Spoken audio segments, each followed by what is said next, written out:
Je suis né au sein de la CPTS SEMSO, qui s'étend sur 19 communes, à l'ouest et au sud de Strasbourg, pour 110 000 habitants et 220 adhérents. Je suis le fruit de la mission de favoriser l'organisation de parcours pluriprofessionnels autour du patient, et je m'inscris plus particulièrement au sein de l'action 5. Améliorer la prise en charge des troubles neurodéveloppementaux. Pour l'explication du contexte de ma création, je laisse la parole à une orthophoniste de la CPTS.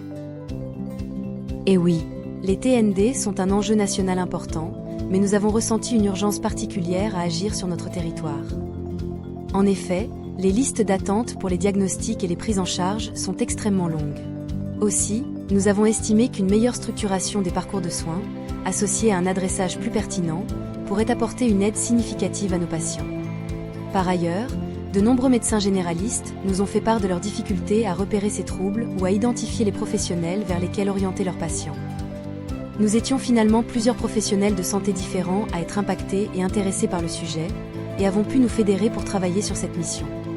Ma naissance s'est déroulée en plusieurs étapes, autour d'un vrai travail collectif. Tout a commencé par la phase de diagnostic, réalisée lors de l'élaboration de notre projet de santé, et de rencontres avec les professionnels de santé du territoire. En 2023, le groupe TND a organisé une soirée d'information ouverte à tous les professionnels de santé. L'objectif était de partager des connaissances sur les TND et de faire un état des lieux des ressources locales. Début 2024, un groupe de travail pluridisciplinaire s'est mis au travail avec des orthophonistes, des psychologues et des médecins. Ensemble, ils ont défini le format et les objectifs du livret, puis ils ont cherché ce qui existait déjà, comme les ressources de handicap.gouv.fr, pour ne pas repartir de zéro. Ensuite, les fiches ont été élaborées pour chaque tranche d'âge, en s'appuyant sur des recommandations officielles, les moins de 7 ans, de 7 à 12 ans, de 12 à 15 ans, de 16 à 25 ans, et enfin, à l'âge adulte.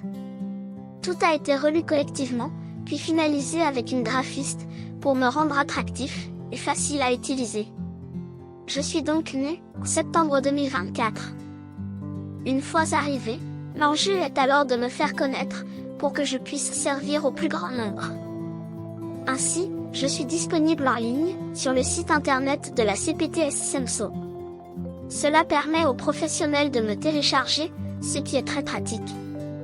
En parallèle, des exemplaires papier ont été envoyés à tous les médecins généralistes du territoire, grâce à un ESAT, établissement et service d'accompagnement par le travail, renforçant ainsi notre engagement social.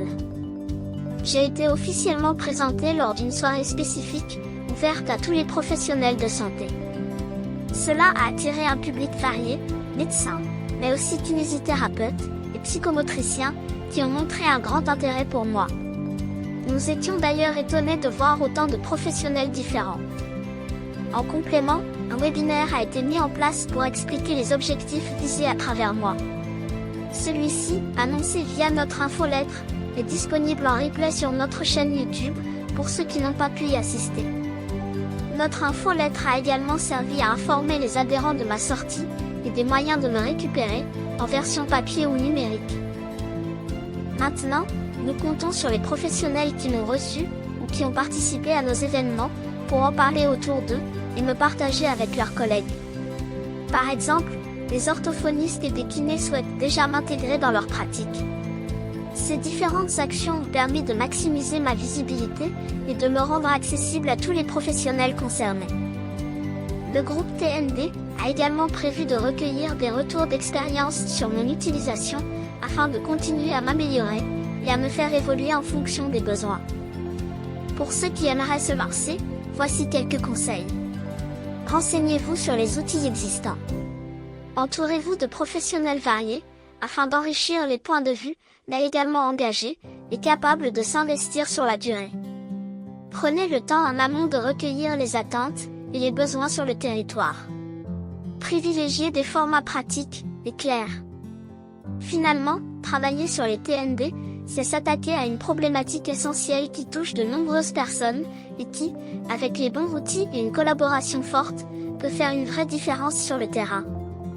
C'est un sujet qui demande de l'engagement et de la persévérance, mais l'impact sur les parcours de soins, et la qualité de vie des patients en vaut largement la peine.